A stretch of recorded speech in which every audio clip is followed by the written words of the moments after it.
चलो class start करते हैं। कल हमने जो है वो किया था पेज नंबर 171 पे थे हम। कहाँ थे? सॉरी 170। पेज नंबर जो है आपका 170। ठीक है, और इसका टॉपिक जो हमें लेना था वो था permission of the president on a bill. ठीक है, परमिशन ऑफ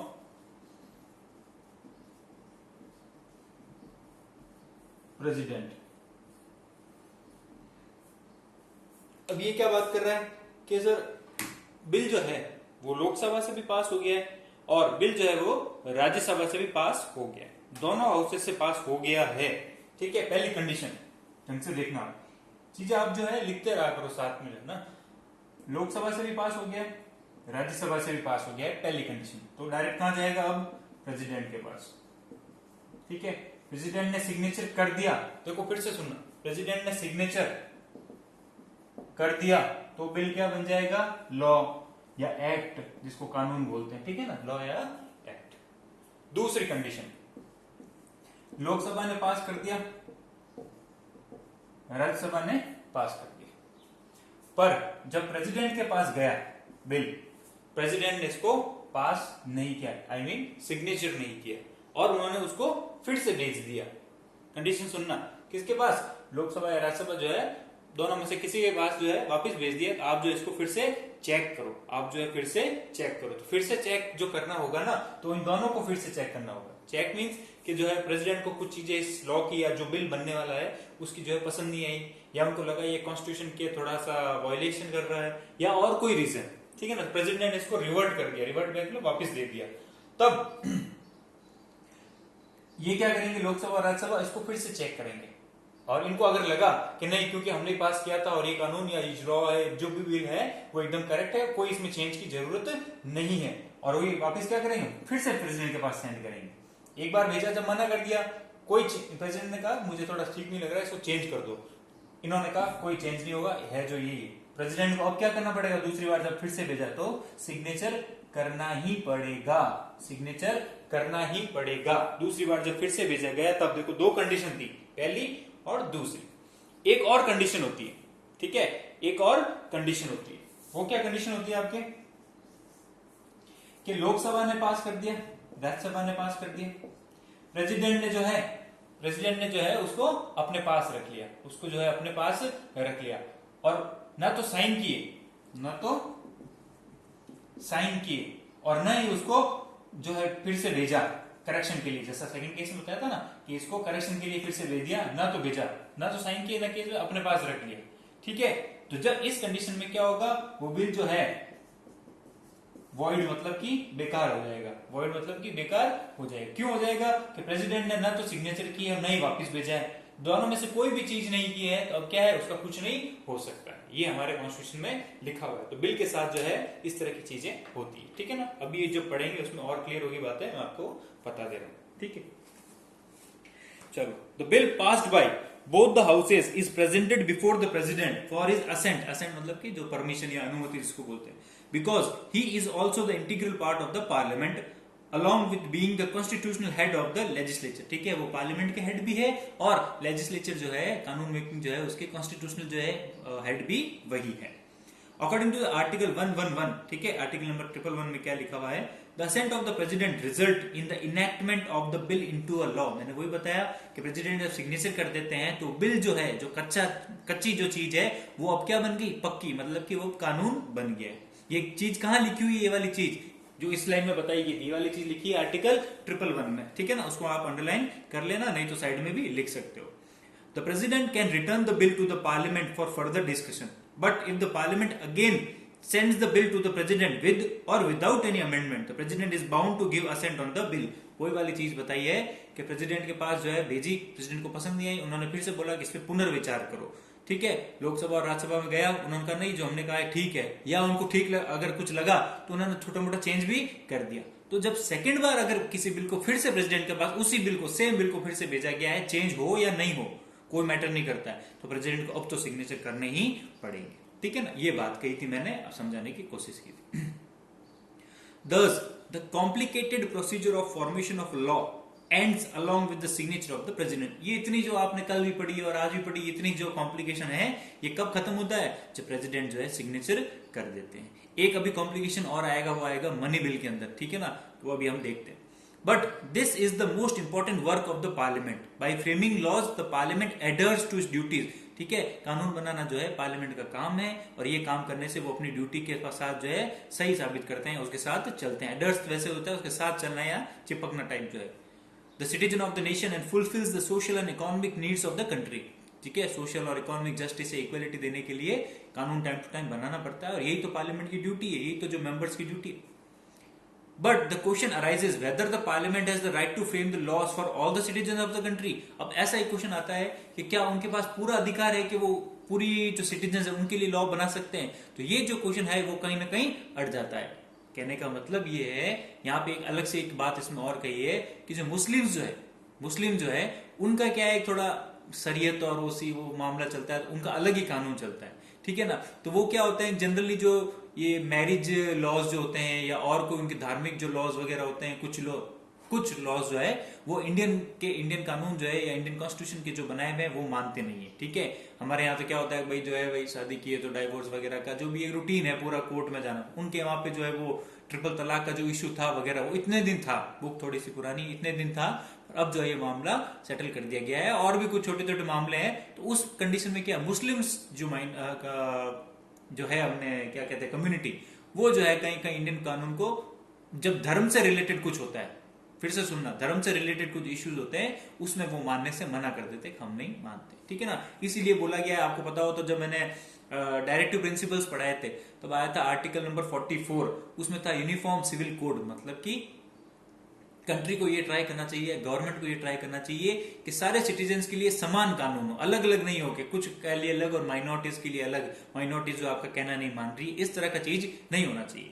पर इसको इंप्लीमेंट क्यों नहीं किया गया है, मुस्लिम को ऐसे क्यों रखा गया, आपको पूछेगा तो इसमें रीजन ये है कि डीपीएसपी में लिखा हुआ है, फंडामेंटल में नहीं लिखा हुआ, डीपीएसपी में लिखा हुआ है कि गवर्नमेंट को करना चाहिए। मैंने ये बताया था, अब करे ना करे उस पर तो गवर्नमेंट भी क्या है, वोट बैंक का मामला है और थोड़ा जो भी XYZ कारण जो है इतना ध्यान देती नहीं है। ठीक है ना, अब हाल फिलहाल में गवर्नमेंट थोड़ा ध्यान दे रही है और जम्मू कश्मीर का मुस्लिम्स का काफी जो है किया ही है resolution.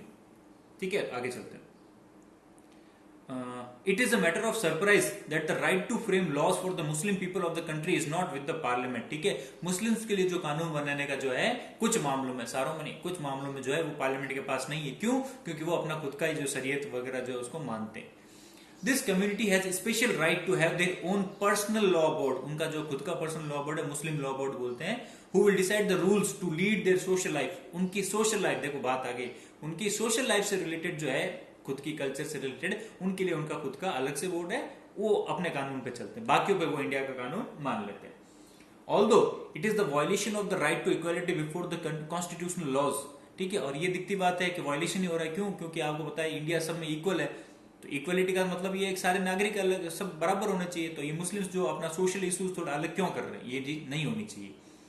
Moreover according to article 44 in the directive principle of state policy, it is the duty of the state that it shall establish a uniform civil code for the citizens at the earliest। ये state की duty है, earliest मतलब कि जल्दी से जल्दी जो है, आर्टिकल 44 में लिखा हुआ है यूनिफॉर्म सिविल कोड बनाए, मतलब सभी के लिए इक्वल बनाए, चाहे वो सोशल हो या कोई भी हो, ऐसे नहीं होना चाहिए। पर वोट बैंक का है मामला।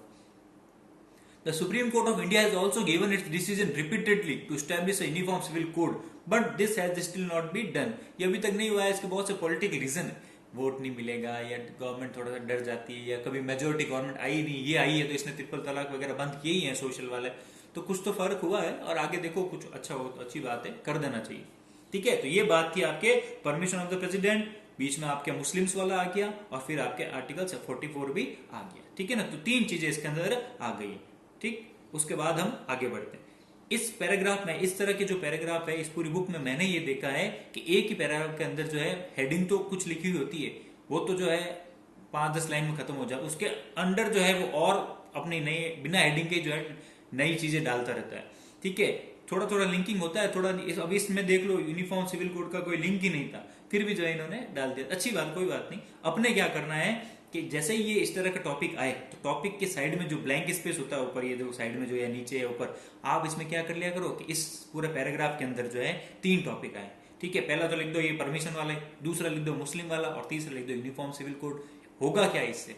इससे ये होगा, अभी तो आपको लग रहा है हाँ मुझे पता है मैं देख लूंगा, 10 दिन बाद, महीने भर बाद देखोगे पता ही नहीं चलेगा कौन सी चीज किधर जा रही है। ठीक है, और अब ये वो नहीं है कि सर जो है डिक्टेट करवा देंगे, वो का वो आंसर जो है हमें लिख के आना है, लिख के तो आना, मैं तो करवाऊंगा, फिर अपना भी अक्ल लगाना है कौन सी चीज कहाँ लिखनी है। अब अल्टीमेटली आप ही हो जो अपनी कॉपी में परफॉर्म करोगे, मैं तो ऐसा बोलूंगा नहीं। अब वो 10th क्लास तो है नहीं या 8th क्लास तो है नहीं कि जो सर ने लिखा है वो एज इट इज लिख के आ जाओ, ऐसा नहीं हो सकता। आपको चीजें समझनी है और उसको अच्छे से प्रेजेंट करना। प्रेजेंटेशन कैसा होगा वो जब रेगुलर क्लास होगी तब बता देंगे, ठीक है ना। अब चलते हैं आगे, फिर क्या है, to pass the money bill. अब ये मनी बिल का क्या रामायण वगैरह है इसको हम देखते हैं, ठीक है ना, हल्की सी एक चीज है, देखते हैं।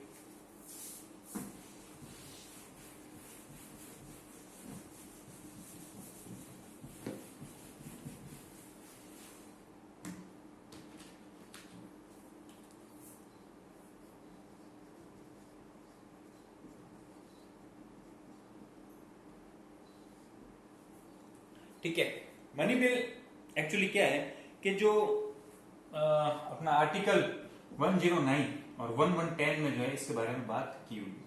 पहली बात तो ये, दूसरी बात ये रिलेटेड है स्पेंडिंग से। स्पेंडिंग से मतलब कि पूरी कंट्री में जो है पैसा किस पॉलिसी पे, किस प्रोग्राम पे, किस और चीज पे जो है खर्च करना है, पैसा कहां खर्च करना है, किस सेक्टर को कितना रुपए देना है, प्राइमरी सेकेंडरी टर्सरी सब जो है ये सारी चीजें कही जाती है आपके मनी बिल में। पहली बात। दूसरी बात, क्योंकि लोकसभा जो है वो पॉपुलर हाउस है, पॉपुलर हाउस मतलब कि लोगों की सरकार बैठती है, लोगों को जो सेलेक्ट करते हैं रिप्रेजेंटेटिव वो लोग वहां पे बैठते हैं आपके कहां पे, लोकसभा में। तो मनी बिल, फिर से सुना, मनी बिल एक ऐसा केस है, ठीक है, एक्सेप्शन मान सकते हो, जिसके अंदर लोकसभा को जो है वो राइट्स ज्यादा है, उनके अधिकार ज्यादा है, राज्यसभा के राइट्स जो है बहुत ही कम। कम क्यों है? इसलिए है कम क्योंकि लोगों ने जो है, आप लोगों ने किसको चुना है, जिसको वोट दिया वो लोग जाके लोकसभा में बैठते हैं, राज्यसभा में तो कौन बैठता है, जिनको स्टेट खुद चुनता है, ठीक है ना। एक तो आगे दूसरी बात, तब आप लोगों ने तो बैठा है, और प्रियम्बल में आपने पढ़ा था सारा जो है कॉन्स्टिट्यूशन बनाया किसने, हमने बनाया है। तब पैसा कहां खर्च करना है इसकी पूरी पावर किसको दी गई है, ओनली लोकसभा। लोकसभा में कौन बैठते हैं, आपने जिनको सिलेक्ट किया, तो सारा अधिकार किसको दे रखा है, आपको। तो पॉपुलर हाउस जो है उसको पूरे राइट्स दे रखे हैं कि पैसा कहां खर्च करना है वगैरह। राज्यसभा में तो बस जो ये बिल बन के जाता है वहां से जो है ओके होके आ जाता है, वो अगर आना ना करे उसमें कोई फर्क भी नहीं पड़ता। कैसे, मैं क्या कहना चाह रहा हूं आप फिर से देखिए।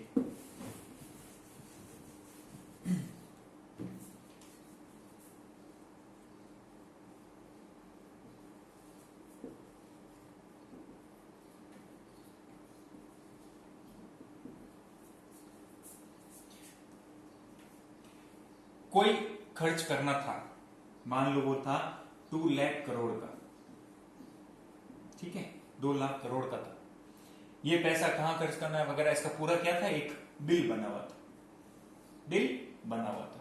ये सबसे पहले, हाँ, मनी बिल रखा भी कहां जाता है सबसे पहले, लोकसभा में। मनी बिल रखा भी कहां जाता है सबसे पहले, लोकसभा में। एक बात। दूसरी बात जो मैंने कल पढ़ाई थी, अगर किसी को याद आ रही हो, नहीं आ रही हो तो अभी लिख लेना, मैं फिर से बोल रहा हूं, अभी लिख लेना कि कोई भी बिल, कल पढ़ाया था, मनी बिल है या नहीं है, कोई भी बिल, ऑर्डिनरी बिल कोई भी हो, वो मनी बिल है या नहीं, इसका डिसीजन कौन लेता है, ओनली स्पीकर। स्पीकर कहां बैठता है, लोकसभा में। तो स्पीकर, आपने 10th में पढ़ा होगा, स्पीकर के कुछ जो है फंक्शंस या राइट्स होते हैं, उसमें ये राइट सबसे मेन है कि किसी बिल को मनी बिल की कैटेगरी में रखना है या नहीं रखना है, इसका डिसीजन कौन लेता है, लोकसभा में जो स्पीकर बैठते हैं वो। चेयरमैन राज्यसभा वाला नहीं, ओनली स्पीकर ऑफ लोकसभा, ठीक है। तो ये बात तो हो गई यहाँ पे। दूसरी बात आ गई, ये क्या था, आपका बिल था, इसको डिसाइड कर दिया स्पीकर ने, कोई मनी बिल, और रखा भी कहां जाएगा, मनी बिल की खासियत है, रखा भी कहां जाएगा, लोकसभा में ही रखा जाएगा, ठीक है ना। दो पॉइंट हो गए, एक तो स्पीकर की बात हो गई और ये रखा भी लोकसभा में जाएगा। यहाँ से जो है वो मेजोरिटी के साथ जो भी पास होना हो गया है, जो भी मीटिंग हुई, 3 डिबेट जो भी हुई, कल हमने पढ़ा, होगी सब, यहाँ से पास हो गया। अब ये बिल कहां जाएगा, राज्यसभा में। अब ये बिल कहां जाएगा, राज्यसभा में जाएगा, ठीक है ना। राज्यसभा वालों ने कहा कि इसके अंदर जो है कुछ अमेंडमेंट बताए कि नहीं नहीं नहीं, आप जो ये पैसा जहां भी खर्च करना चाह रहे हो, जिस तरह की पॉलिसी आपने बनाई है पैसे स्पेंडिंग की, इसमें थोड़ा गड़बड़ है, इसमें थोड़ा चेंज करो। क्यों? क्योंकि ये तो हाई फाई लोग है, बड़े लोग हैं, ठीक है ना, इन्होंने बोला कि नहीं आप गलत कर रहे हो, ठीक है, ओके। ये गलत करके 3 तारे लगा के और बिल वापस कहां भेज दिया, लोकसभा के पास, कि नहीं भाई गलत बना। अब ध्यान से सुनना, ये जो चेंजेस किए, ये मानना या नहीं मानना टोटल लोकसभा पे डिपेंड, ठीक है। मान लिए तो भी ओके, नहीं माने तो भी ओके, फिर इनके पास फिर से ये बिल नहीं जाएगा। मेरी बात समझ रहे हो? मनी बिल में क्या होता है, एक बार बिल वहां गया राज्यसभा को, सिर्फ वो देखना कैसे ऐसे कोई काम हो रहा है इंडिया में। उन्होंने बोला नहीं हमको लग रहा है, क्योंकि वो अलग अलग सेक्टर से लोग चुन के आए या नॉमिनेटेड लोग है प्रेसिडेंट के द्वारा, उन्होंने कहा नहीं मेरे हिसाब से मेरे फील्ड का मैं ज्यादा जानता हूं, ऐसा होना चाहिए, ठीक है। यहाँ वापस आए मार्किंग के साथ भी ऐसा होना चाहिए। लोकसभा को अगर लगा तो चेंज कर देगी, नहीं लगा तो भी चेंज नहीं करेगी, उनको जो ठीक लगे। फिर से राज्यसभा के पास अब ये बिल नहीं जाने वाला, ये बिल जो है राज्यसभा के पास अब नहीं जाने वाला, इस पे लोकसभा का ही डिसीजन जो है वो फाइनल होगा। बस तीसरी खासियत क्या है मनी बिल की, decision of Lok Sabha is last, ठीक है। तो तीन चीजें मैं कौन सी बता रहा हूं। सबसे पहले मनी बिल जो है कौन से आर्टिकल में आता है, इसको जो है कौन कहता है ये मनी बिल है या नहीं है, तो स्पीकर कहता है, ठीक है। मनी बिल ओनली लोकसभा में ही आ सकता है और लोकसभा का डिसीजन जो है वो फाइनल होगा, ठीक है। बात खत्म होगी, और प्रेसिडेंट को भी वो सिग्नेचर करने पड़ेंगे, ठीक है। तो ये 3-4 बातें जो हो गई। अब कभी मनी बिल से रिलेटेड कोई क्वेश्चन आए तो उसमें ये 4-5 चीजें लिखोगे, तो आप पॉइंट में भी लिख देते हो ना तो भी उसको आंसर समझ में आ गया है, हो जाएगा। जरूरी नहीं टीचर वाला पूरा हम या बुक का पूरा वहां पे जो है प्रिंट कर गया है, ठीक है ना। तो ये मनी बिल की आपके कहानी। The second most important task of the parliament is to pass the money bill. Article 109 describes the procedure of framing a money bill and Article 1110 describe its passing. The money bill cannot be presented in the Rajya Sabha. It can only be presented in the Lok Sabha on the recommendation of the president. ठीक है, president ने speaker को कहा, speaker ने वहां रखवा दिया। After being passed in the Lok Sabha, the president has to send back the money bill within a period of 14 days with his assent. ठीक है, अब इसमें एक नई बात इसने क्या बता दी है, जो अभी हमने जस्ट इसके आगे पहले वाले टॉपिक में पढ़ी थी, कि प्रेसिडेंट के पास 14 डेज ही होते हैं। किसमें, मनी बिल वाले में, ऑर्डिनरी बिल वाले में नहीं, मनी बिल वाले में, कि 14 दिन के अंदर वापस भेजना ही भेजना है सिग्नेचर करके। पहले हमने क्या पढ़ा था कि अगर ऑर्डिनरी बिल है तो प्रेसिडेंट उसको या तो रोक सकता है या उसको सिग्नेचर करने से मना कर सकता है या उसको वापस भेजेगा, भाई इसमें थोड़ा सा कर लो। उसकी टाइम ड्यूरेशन फिक्स नहीं थी, पर मनी बिल की टाइम ड्यूरेशन फिक्स क्यों है, क्योंकि पैसे का मामला है, पैसा जो है कहीं ना कहीं खर्च करना होता है, इसलिए। तो 14 डेज के अंदर प्रेसिडेंट को उस पर हाँ ना करके भेजना ही भेजना है, ठीक है। हाँ करता है तो भी ओके, ना करता तो भी वापस तो 14 दिन में भेजना ही जरूरी है। तो मनी बिल की ये जो है थोड़ी सी एक्सेप्शन है, इसको आप टेक्निकल कहीं पे लिख लेना। सॉरी, चलिए। If the money bill is not sent back in this condition, it will be considered as passed by the both the houses. अगर मनी बिल फिर से नहीं भेजा जाता है प्रेसिडेंट से सिग्नेचर करके तो भी इसको मान लिया जाएगा ओके, अगर राज्यसभा भी नहीं भेजती तो भी ओके, ठीक है। तो मनी बिल ही एक ऐसा मामला है जहां पे पूरी चलती किसकी है, लोकसभा की चलती है। It is important to mention here that money bill is a government bill in nature. Government bill ये है क्योंकि सरकार ने पेश किया है, सरकार को किसने चुना है, आपने चुना है, ठीक है ना। तो ये बात इसमें सारी आ गई, यहाँ क्यों होता है, इसी में क्यों होता है, जितने भी क्वेश्चन रेज होने चाहिए थे मन में, मेरे हिसाब से मैंने सभी का आंसर दे दिया। अब बात कीजिए, नेक्स्ट टॉपिक है आपका अमेंडमेंट इन कॉन्स्टिट्यूशन। ये मैं आपको पढ़ा चुका हूँ, आर्टिकल 368 के अंदर किस तरह से अमेंडमेंट होते हैं, क्या स्पेशल मेजोरिटी होती है, क्या सिंपल मेजोरिटी होती है, मैंने पढ़ाया था आपको, शायद आपको याद नहीं आ रहा होगा, कोई बात नहीं, मैं फिर से पढ़ दे रहा हूं, फिर से समझा देता हूं।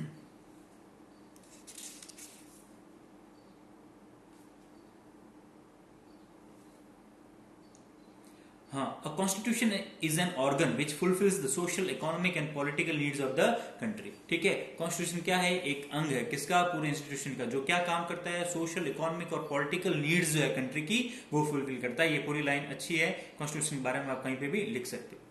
Amendment in the constitution are essential with the change in need. दिखती बात है, जब मैंने ये पढ़ाया था टॉपिक तभी भी कहा था कि टाइम टू टाइम जब कुछ चेंजेस करने पड़ते हैं नीड के हिसाब से तो जरूरत पड़ती है। आज के देखो आप 103, 104 अमेंडमेंट हो चुके हैं, मैंने पढ़ाया ये शायद। So, the constitution of every country has the provision for amendment. On the basis of the constitutional amendment, a constitution can be classified into flexible and inflexible or rigid constitution. ठीक है, उस कॉन्स्टिट्यूशन को आप कितनी easily change कर सकते हो, change मतलब कि अमेंडमेंट कर सकते हो, उसके हिसाब से किसी कॉन्स्टिट्यूशन को कैटेगरी में डाला जाता है। ये फ्लेक्सिबल है, फ्लेक्सिबल मतलब रबड़ की तरह इजी है, या रिजिड है, रिजिड मतलब कि कठोर है, इसके लिए बहुत मेहनत करनी पड़ती है। मेहनत कैसे? स्पेशल मेजोरिटी, फिर स्टेट से पूछो और फिर उससे पूछो, तो लंबी ड्यूरेशन हो जाती है। The British Constitution is an example of the most flexible constitution. British Constitution बहुत इजीली चेंज हो जाता है, ठीक है ना, अगर किसी मेंबर्स ने कहा या महारानी ने कहा तो भी चेंज हो जाएगा, और उसमें ज्यादा मेजोरिटी की भी इतनी नीड नहीं है। And the American constitution is an example of the most rigid constitution. और सबसे भारी काम किस कॉन्स्टिट्यूशन को चेंज करना है? अमेरिका वाले को, क्योंकि उसके अंदर आपको पता है स्टेट भी अपने हिसाब से चलते हैं, सेंटर भी अपने हिसाब से चलता है, दोनों में तालमेल नहीं बैठता वगैरह वगैरह। इंडिया जैसा नहीं है कि भाई स्टेट को सुनना ही पड़ेगा। In India the power to amend the constitution has been given to the parliament. Change किसको क्या हुआ है? पार्लियामेंट को क्या हुआ है? The process of the amendment in the constitution is given in article 368, ये दे रखा है। According to it amendment in the constitution can be made by two method, दो तरीकों से हो सकता है। एक और तीसरा तरीका जब मैंने वो पढ़ाया था वो सिंपल मेजोरिटी से हो जाता है, तो उसको जो है इन्होंने इतना तरीका माना नहीं है, ठीक है ना। कहां गया?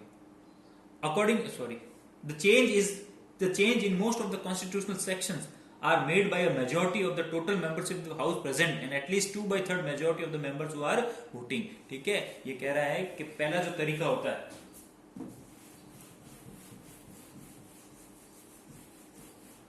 वो जब मैंने टॉपिक पढ़ाया था तभी भी बताया था पूरा तीनों केस, फिर भी देख लेते हैं। एक तो होता है सिंपल से,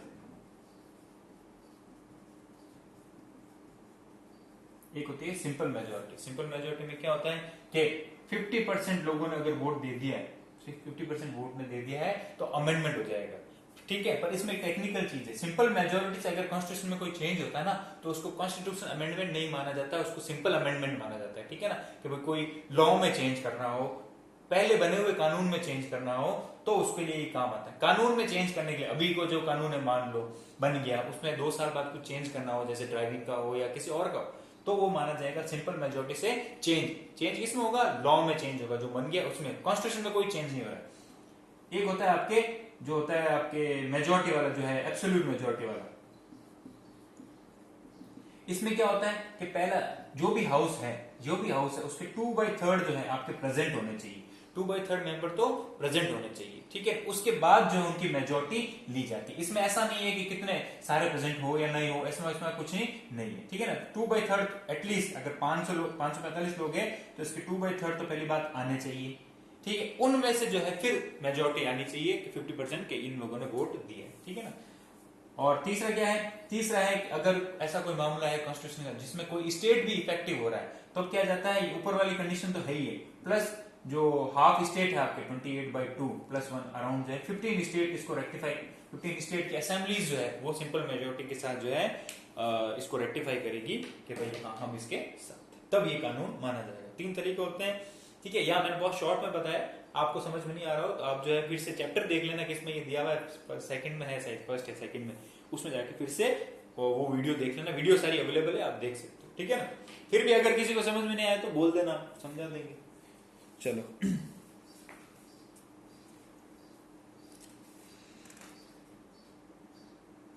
But for the bill of any such amendment which is related to the parliament itself or amendment in article 30 itself and representation of state in the parliament, changes in legislative relation of the state and changes in legislative power of the state and the union, then for the bill of such amendment along with the special majority of the parliament at least of the legislative assembly of the state should give their ratification, ठीक है। ये absolute और वो क्या नाम इसका special majority, वो एक ही बात है, ठीक है। तो वही बात कही है इसने पूरी रामायण में कि साहब अगर स्टेट कोई प्रभावित हो रहा हो तो एटलीस्ट जो है 50% स्टेट का भी ओके चाहिए कॉन्स्टिट्यूशन अमेंडमेंट करना है तो। हाँ, सिंपल कानून में ये स्टेट की नहीं पूछते हैं, अपने हिसाब से कर लेते हैं, ठीक है ना। फिर क्या है, हाँ, constitution amendment bill can be presented in any of the houses of the parliament. दिखती बात है, कोई भी राज्यसभा में रखो लोकसभा में रखो, दोनों हाउसेज में अलग अलग पास होना जरूरी है और इसके लिए कोई जॉइंट सिटिंग नहीं होती है।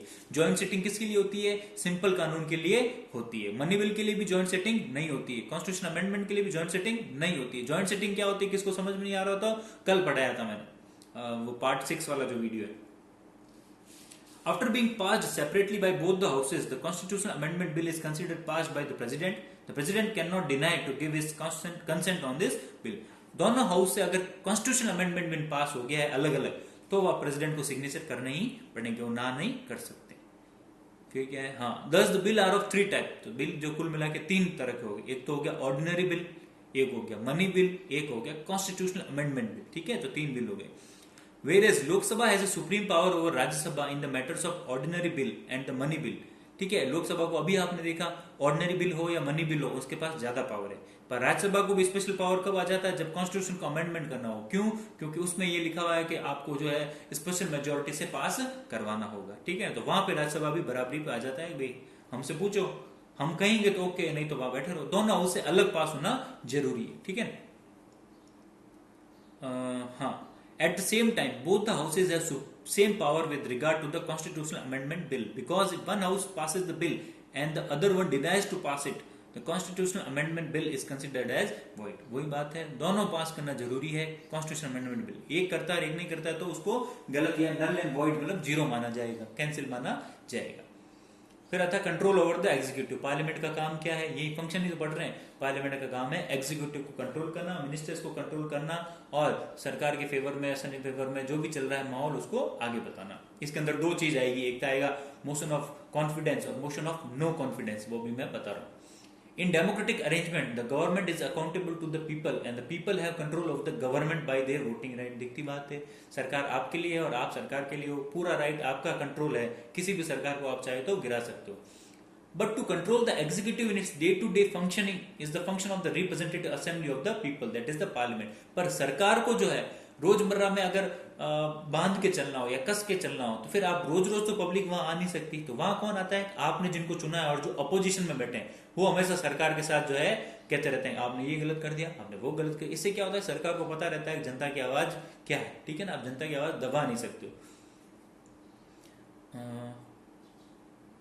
The Indian Parliament controls the executive by different methods such as question hour, zero hour, call attention, resolution, adjournment motion, etc। ये सारे टूल्स है जिससे क्या होता है आप जो है गवर्नमेंट को चीजें पूछते रहते हो। क्वेश्चन आवर में क्या होता है, रोज होता है 11 से 12, तब गवर्नमेंट से आप जो मेंबर्स है वो सवाल पूछते हैं, आपने इसमें ये जो पैसे अभी 2 लाख करोड़ लिए ये कहाँ खर्च किए, क्यों खर्च किए, कैसे किए, ये आगे भी डिटेल में आएगा तो आपको मैं इसमें पढ़ा दूंगा। अभी आप इतना याद रखो, ये टूल्स है जिससे क्या होता है अपोजिशन पार्टी जो है वो या खुद की पार्टी वाले वो चेक करते रहते हैं कि साहब मेरे एरिया में आपने पैसे कहाँ खर्च किए, उसका जवाब दो।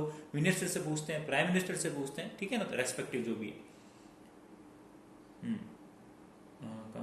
But the supreme power of control over the executive is given to the Lok Sabha and this power is called the motion of confidence and no confidence। पर सबसे बड़ा जो पावर है वो दे रखा है motion of confidence and no confidence, वो दे रखा है लोकसभा को। ये सारी चीजें लोकसभा में ही होती है।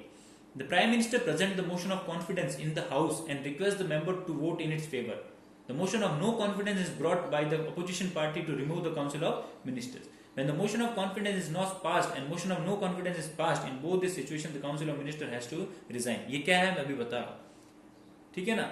Besides, Parliament is the largest platform for discussion in the country। The discussion of various plans for development and welfare is done in the Parliament। The Parliament also elect the President, Vice President and also remove from their post। ये सारी चीजें हम पढ़ चुके हैं parliament का क्या क्या काम है। अब एक चीज आती है कि मोशन ऑफ कॉन्फिडेंस और मोशन ऑफ नो कॉन्फिडेंस क्या होता है, ये मैं भी बता रहा हूँ, और इसके साथ जो आगे क्वेश्चन जो है वो हम डिस्कस कर लेते हैं इसके आगे वाले जो पार्ट आ रहा है इसके अंदर, ठीक है ना, क्योंकि टाइम जो है ये 30 मिनट्स का इतना ही, ठीक है। नेक्स्ट पार्ट में